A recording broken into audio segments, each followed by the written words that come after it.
Chers camarades, merci d'avoir répondu nombreux et nombreux pour cette nouvelle journée de grève et de manifestation contre la réforme des retraites. Nous étions 30 000 à Nancy, 600 à Longwy et 300 à Toul. Notre mouvement est populaire. Selon les derniers sondages, 66% des Français soutiennent la mobilisation et 56% estiment qu'ils la soutiendront, y compris s'il y a des perturbations durant les vacances scolaires. Nous avons encore beaucoup de travail devant nous pour aller chercher les 46% des Français qui nous soutiennent sans participer au mouvement. Car oui, notre réserve de mobilisation est immense. Et c'est à chacune et chacun d'entre nous de convaincre, de donner confiance, afin d'entrer dans la lutte et de participer aux mobilisations. Ce sont les catégories populaires, et spécialement les ouvriers, les jeunes et les femmes, qui seront les principales victimes de cette réforme scélérate.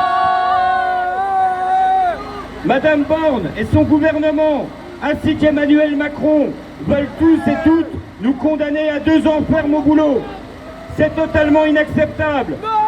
Et vous pouvez compter sur la CGT pour ne rien lâcher. Merci. Pour nous, c'est simple.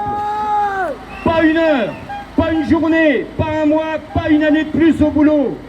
Et je rajouterai même pas 1 euro de moins sur les pensions. Le débat en commission vient à peine de commencer et le gouvernement n'a déjà plus d'arguments pour justifier les raisons objectives de la nécessité de la réforme. Ils nous auront tout fait et ils n'auront reculé devant rien pour convaincre l'opinion. Rappelons-nous, au départ, il s'agissait au choix de sauver les retraites, de financer les dépenses en faveur de l'environnement et désormais d'assurer l'équilibre du système. Tout cela est de la fumisterie. L'objectif du gouvernement est clair. D'une part, faire plaisir à Bruxelles et d'autre part, assurer des dividendes toujours plus juteux aux actionnaires. Contrairement à ce que pense Gérald Darmanin, nous ne sommes pas des fainéants. Et nous, souvent, notre travail, on l'aime. Et si on veut qu'il soit bien fait, rester jusqu'à 64 ans, ce n'est pas raisonnable. Oui, la retraite, c'est d'abord et avant tout un choix de société. La société du métro, boulot, caveau, nous n'en voulons pas. Oui, nous l'assumons, il y a une vie après le travail.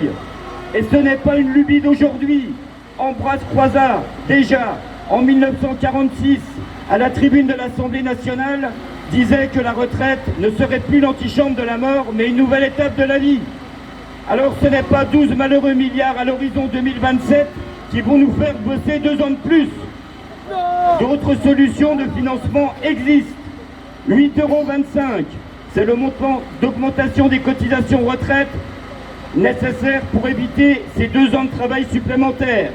8,25 € pour les salariés, 8,25 € pour les patrons, et l'affaire est réglée.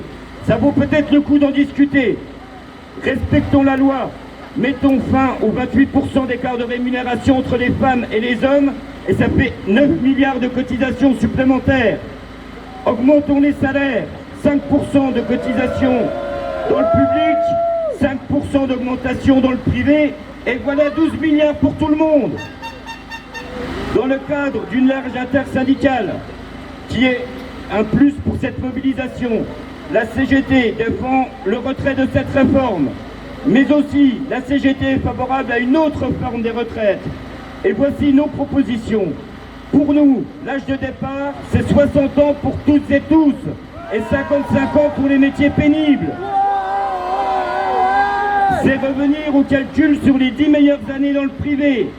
C'est la prise en compte des années d'études dans le calcul des trimestres, et c'est un taux de remplacement d'au moins 75%, et pas une pension inférieure au SMIC CGT, c'est-à-dire pas une pension en dessous de 2 000 €.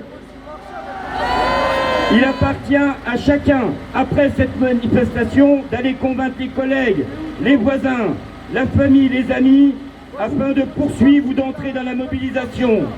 La CGT appelle à la tenue d'assemblées générales dans les entreprises et de mettre en débat avec les salariés les modalités d'action, notamment la mise en place de piquets de grève et la reconduction des mouvements d'un jour sur l'autre. Camarades, c'est tous ensemble, unis et solidaires, que nous serons capables de faire reculer le gouvernement et d'imposer une société plus juste et plus solidaire. On ne lâche rien. Bonne suite de manifestations.